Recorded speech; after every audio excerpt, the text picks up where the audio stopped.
ఏదైనా నాయకులు మంచి ఉద్దేశంతోనే ప్రారంభిస్తారు. దాన్ని మిస్‌యూజ్ చేస్తే కాంగ్రెస్ పార్టీ సుదీర్ఘకాలం పాటు అధికారంలో ఉండాల్సిన గద్దెందుకు దిగిందంటే, ₹100 పైనుంచి పంపిస్తే చివరికి ₹10 మాత్రమే సామాన్యుడికి చేరుతుంది పల్లెకని ఇంతకుముందు రాజీవ్ గాంధీనే ఒప్పుకున్నటువంటి పరిస్థితి. అంటే సంక్షేమ పథకాలు, ఫలాల సందర్భంలో దోపిడీ చేసేటువంటి మధ్య మార్గపు బ్రోకర్‌లను కంట్రోల్ చేయలేకపోయాడు. ఎప్పటికి కూడా వ్యవసాయంలో నష్టపోయేది అదే. రైతుకొచ్చేటువంటి డబ్బులకి అలాగే వ్యాపారికి దొరికేటువంటి లాభానికి మధ్యలో అత్యధికంగా దోచుకు తింటున్నటువంటిది దళారీలు. కాబట్టి ఇట్లాంటి సమస్యలు ఎదురవుతుంటాయి. ఇదంతా ఇప్పుడు ఎందుకు చెప్తున్నానంటే, ఇప్పుడు ఒక కీలకమైనటువంటి అంశం కనబడుతోంది. అది ఏంటయ్యా అంటే కాంగ్రెస్ పార్టీ తెలంగాణలో అధికారంలోకి వచ్చాక బస్సులు ఉచితం చేసి, కానీ దాన్ని మిస్‌యూజ్ చేసేటువంటి వాళ్ళు ప్రారంభమయ్యారు. ఎవరు వాళ్ళు? కండక్టర్లే. వాళ్ళకు ఒక రూట్ ఉంది. ఏంటంటే ఎక్కువ బస్సులో ప్రయాణికులను ఎక్కించుకుంటే వాళ్ళకి ఇన్సెంటివ్స్ ఇస్తారు. మామూలుగా 60-70% ఆక్యుపెన్సీనే ఉండదు.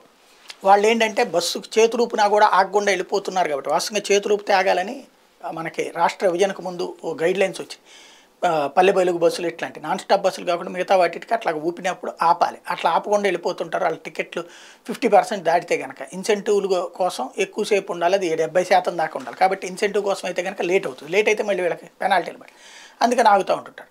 అయితే ఇప్పుడేంటి, తెలంగాణలో ఫ్రీ బస్సులు జనం ఉన్నా లేకపోయినా సరే ఫ్రీ టికెట్ కొట్టవతలు పడేస్తున్నారు. ఎందుకయ్యా అంటే అప్పుడు వాళ్ళకి మాత్రం ఆక్యుపెన్సీ పరంగా వాళ్ళకి ఇచ్చినటువంటి జాబ్ వాళ్ళు చేసినట్టు వాళ్ళ ఇన్సెంటివ్స్ వాళ్ళకి కావాలి. ఇది తాజాగా ఒక కండక్టర్ వరుసపెట్టి ఖాళీగా ఉన్నటువంటి బస్సులో ఏదైతే టికెట్లను ఊరికినే కొట్టవతల పడేస్తున్నటువంటి విజువల్స్ని ఒక వ్యక్తి ఫోకస్ చేయడంతో బయటపడినటువంటి అంశం.